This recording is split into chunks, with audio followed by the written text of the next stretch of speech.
Welcome to the show, my brother. How are you? Oh, I'm pretty good. How are you doing? I listened to a few of the podcasts. All right. I think I see where you're going. I appreciate that. I think for me, when I started and got into this, understanding the empathetic side, I think always starting with empathy just helps me get a sense of like who I'm talking with. Isolation's been tough on me, and we can always get into models, but I just wanted to get to know you, and thank you for being on the show. And I think that's always a good place to start. Like, how the heck did you get through last year? Like, what did you do? What was the secret? Because it was a shit year. I don't know. Like, it hit everybody differently. For me, it started off a little rough, but it ended up being a fantastic year. Just not losing that hour and a half a day in the commute was huge in terms of that. And then the added communication friction also ended up playing to my benefit because, me and, the team I was leading last year was kind of a group of technical experts. Okay. So that extra friction where you couldn't walk over to somebody's desk to ask them a question, let people get kind of heads down and focused a lot better. So I actually got a lot done. I got a lot done. Yeah. And so I think the other thing, I was thinking about that question, like, man, what do you do? And I'd say focus on foundations, right? We tend to skip over the foundations a lot, particularly when shit gets really tough. Right. When I say foundations, it's like, are you eating the right food for your body? Are you sleeping enough? Are you hitting the gym in a way that's appropriate for you? Are you doing these basic foundational things that everybody knows they should be doing, but we don't always do it? And so just kind of coming back, like last year really taught me that focus on the foundations, and if you let them go, you're going to pay for it. I like that. I like how you call that foundations. Food, I probably scored the lowest on food. It's been a year of carb load. That's my comfort food. And I think I've probably eat pizza just about, it feels like every day. When I was going to the office and doing things like that, I was more, I'm going to eat the salad. I'm running and gunning. But gosh, man. It's hard whenever it's hard holding you accountable, right? Yes. It's sick, and what's been crazy is, like you said, I'm thinking about all the food and the food choices, and it's just been awful. It's absolutely been awful. But I think I did okay on gym, workout. I think all that type of things I've done a little bit better. Now, when you think about your food foundation, because maybe we're talking at lunchtime here, what is the comfort food that now that you're working from home, like what is the comfort food? I like to barbecue. I got a nice big fancy smoker out in the backyard. Oh my man. Every so often I'll get a brisket and I'll smoke up a brisket or make some ribs or just go crazy with something like that. Like for Christmas this year, I did a Shua based brisket and I did that Middle Eastern spice rub on it. It was wonderful. So that's where I lose it. But killing me because it's so much work. It's so good. Yeah, it must smell so good. So much work. You don't do it too often. You're an animal. I love it. I absolutely love it. And then, and for me, we talk about this. It's on previous shows. Is self-isolation. We are a community. The community has quite a few members are introverts. And I think a lot of them are okay, right? Hey, I've worked from home before the COVID. I'm going to continue to work from home after. I've always been on a video conference call, but now I'm not the only one. I don't know if I can go back.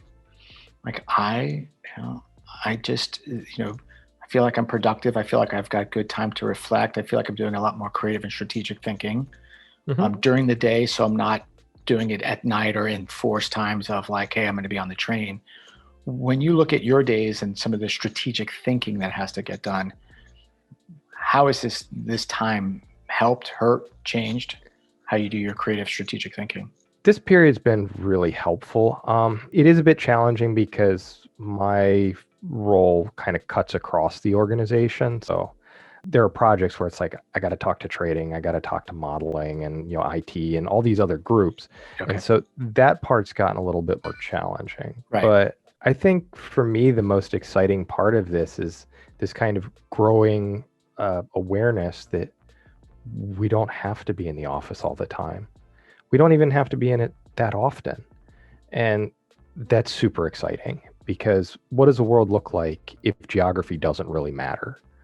Right. And it's not going to be that way for every role. Like, plumber still got to be on site kind of deal. But for a lot of us in the data field, like, do you want to live in San Francisco or New York? I don't. And so that was shutting off a lot of jobs and opportunities. Whereas is now, if geography doesn't matter, right, employers can access talent really anywhere, and that talent can locate itself in areas that are much more amenable to their personality, right, and their family and living situations. So I think this is a huge opportunity for us to really take a step back and rethink of what should this look like. Yeah, no, I agree. I've been having this kind of funny thought of, I manage a remote team. Oh, do you really? What regions? What country? No, they all live about 15 minutes away from me. Like, they're all in the same zip code. It's like remote teams. And I think that the concept of WeWork, there is something beautiful about that maybe now, where let's just all get together, pick a city, right? Let's just grab a conference room for 4 hours. Let's just meet as a team and let's get out of there. For me, I used to love booking meetings at the airport, lounges, right? You'd have a bunch of teams flying in from different cities. We'd meet at the airport lounge, huddle for a couple hours, get out and go. I mean, so to me, that agile, on-demand meeting space, to me, I hope those companies survive. I don't know your thoughts on that. I don't have any experience in that area, so I can't really comment. The idea of having a meeting in an airport lounge is fascinating to me.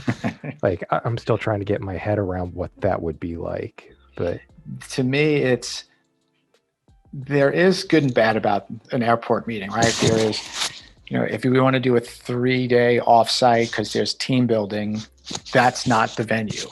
Right. But when we have 7 different people coming in and we want to get something done, Atlanta, Chicago, Dallas. I mean, you should just be able to go into Delta or United and book a conference room.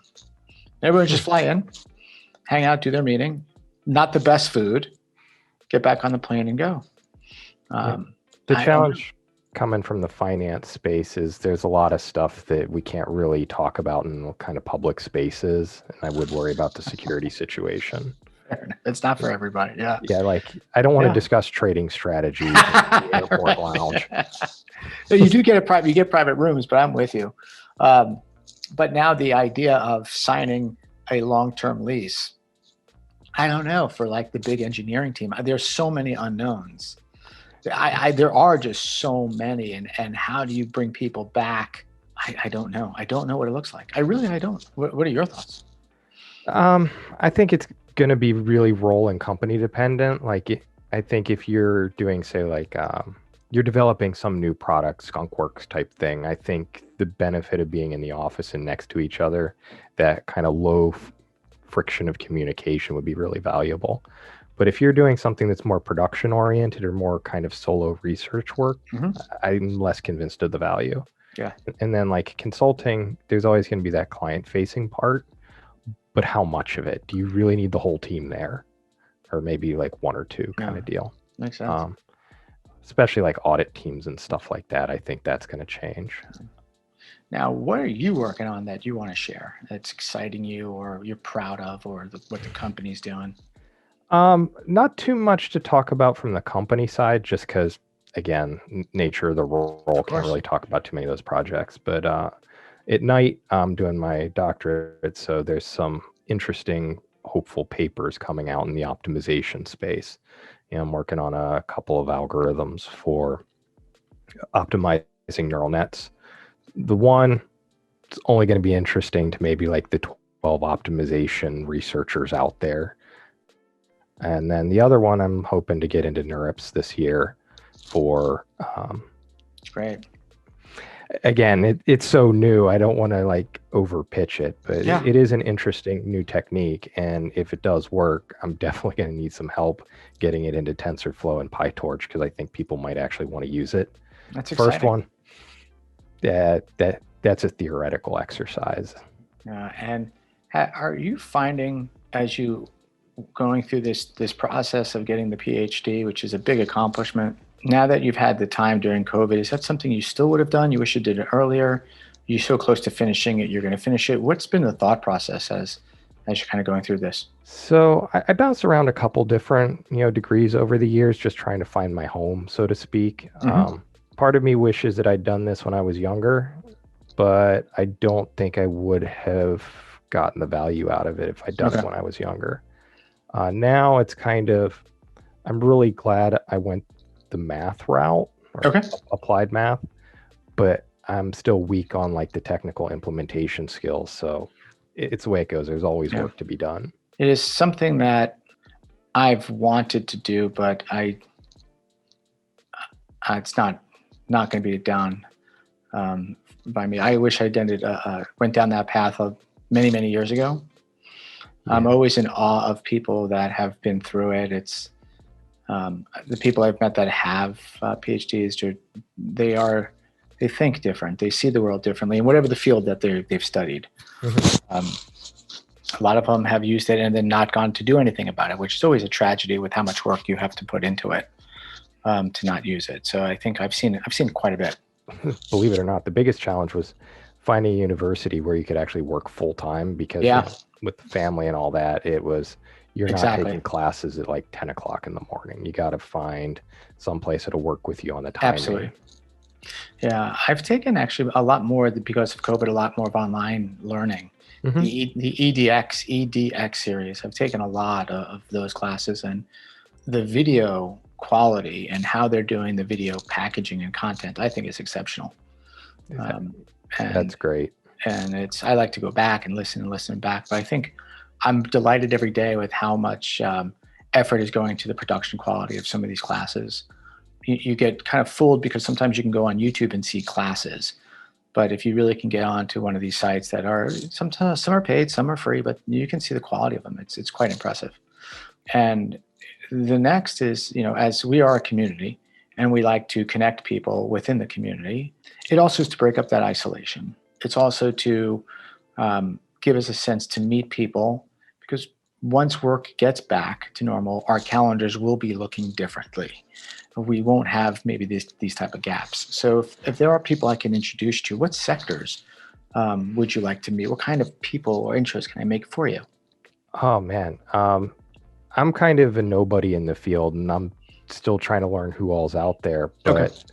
but uh, I've been really impressed with some of the work DeepMind has done.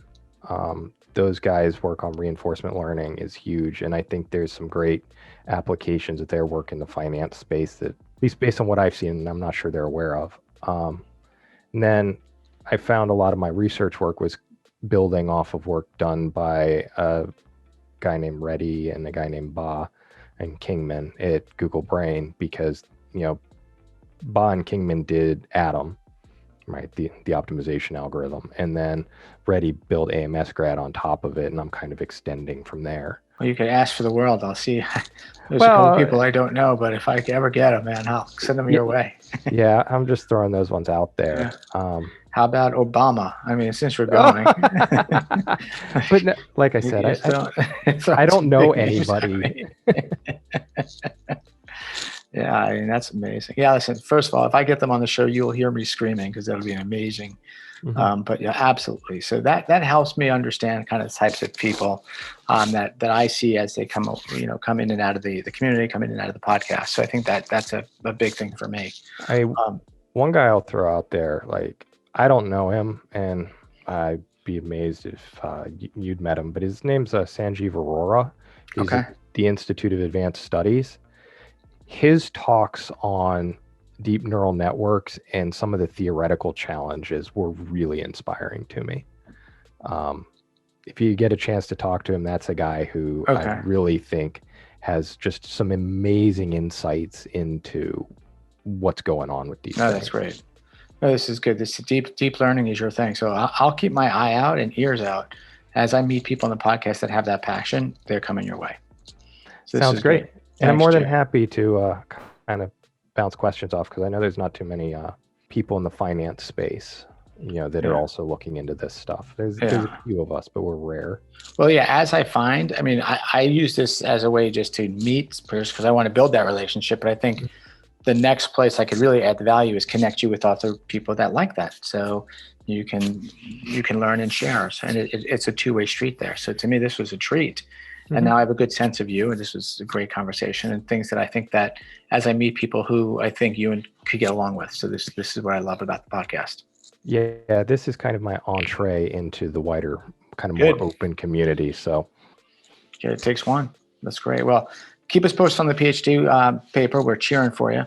And if we ever do something in person, like once this world opens up, we're going to grab a drink together. So I appreciate that as well. When I look you up. All right, sounds good. All right. Oh, Jared, what city are you in, by the way?